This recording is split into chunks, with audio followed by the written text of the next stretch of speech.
Hello, and welcome to 1901 Allen, here in the McKinley Heights neighborhood of St. Louis, Missouri. This house was built in 1912, and it's what's often called a barn-style house because of the roof. It has a barn-shaped roof, and it's particularly suited to the narrow lots that are common in the city. It's a nice street here, with good setbacks, giving a nice wide outlook.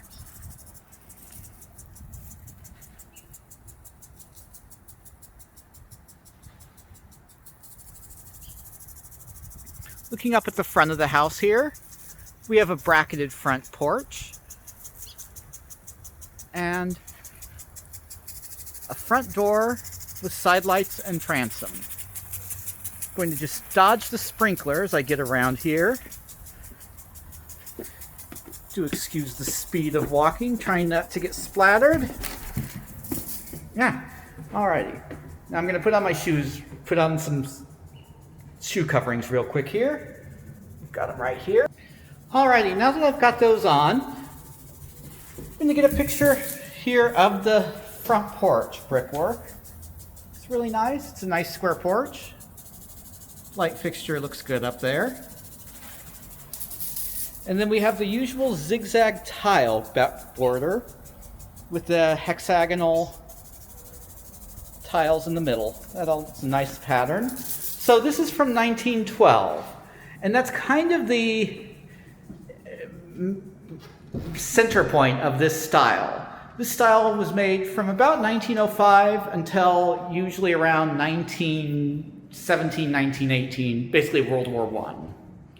So when we come into the house, we come into a formal foyer with really nice stained glass. You can see how it's different from some of the later homes. It's a little bit more of, again, a formal style. And then this front door, which lets in so much light. I don't even have to have the light on here, but I'll turn it on just so you can see it. Then we have a very good sized living room. There probably originally was a fireplace at one point, but this house was built when hot air heating became standard, so it wouldn't have been used for heating. It may have only been decorative if it existed in the first place. Have a little bulkhead above, which is probably because we have the bathroom above this floor. So this is a surprisingly spacious layout and really good for a two-bedroom home. Coming through, we have the dining room, which again, is enough size for a table and chairs. And this would have originally been a closed-off room, probably even including this powder room. I'm not sure if this is an original or if it was added later. This may well have been part of the dining room itself in the original layout. But we have a good sized kitchen. This kitchen's really large. It's an eat-in kitchen in addition to the dining room here. Lots of cabinets, upper and lower. We have granite countertops.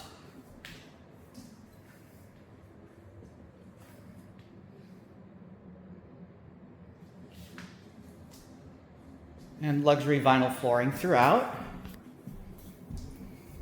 Coming to the rear,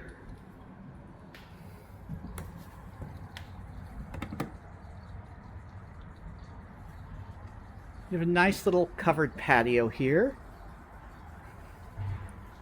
It's technically, I guess, a deck, but it's concrete, so it's very substantial. And you can see the cast iron pipe used for the handrails. No one's going to fall over those. Those are pretty substantial. Nice light fixture. And then you can see again the style of the roof up here. All windows have been updated. There's a walkout. And someone has redone the drain work up here. So this is an important thing on these houses to look at. You can see the new concrete and a little bit of PVC plumbing in there. So looks like they replaced the drain. When that drain backs up, which is very common from leaves, it'll let water run into the basement. Some stone here set into white, what looks like Gulf sand. Obviously air conditioner over the side. So this house doesn't look like it's set up with a driveway at the moment. Although, because of the shape of the land, it is level and could easily have one added back here.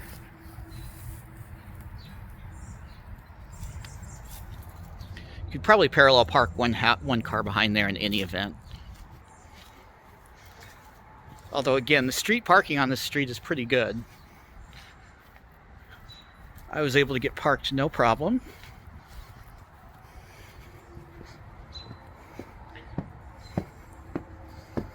As we come back inside, great ventilation through. Originally, the transom and those side windows would have opened on that front door to allow through ventilation for the house.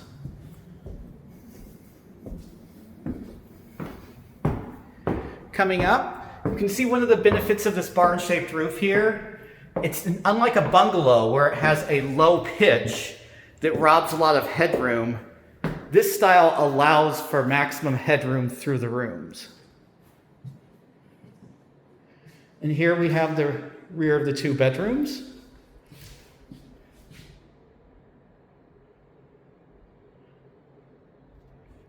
Another benefit being 1912. You know, most of these houses this era had just a little shoebox of a closet. But again, because of this roof layout, you have a very long closet on both sides.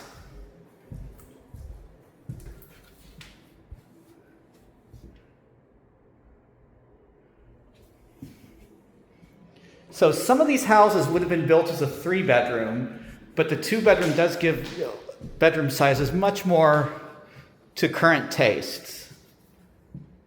Have the bathroom here. Good size vanity.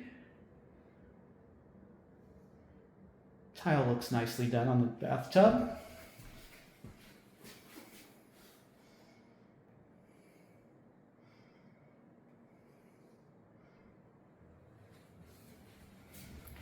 And then we have the front bedroom here.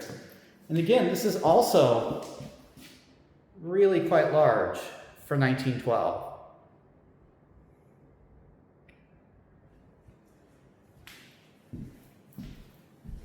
With good sized closets again.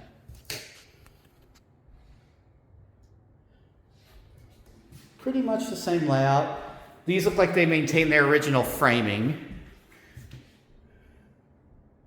So very deep. It's a very livable style for people of today, which is not common. This is really coming to where houses started to follow more of a pattern of the way we live in houses.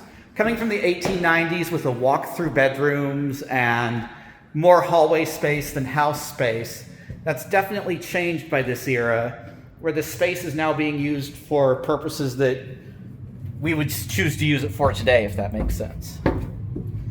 And then there is a basement. This basement does have pretty good ceiling height, so it would be a usable basement. Not a given in this era. You can see here, there's the laundry area.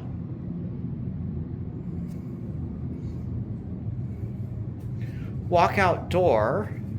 And again, currently just storage down here, but part of this could be finished pretty easily into more space. All of the stacks have been done in PVC.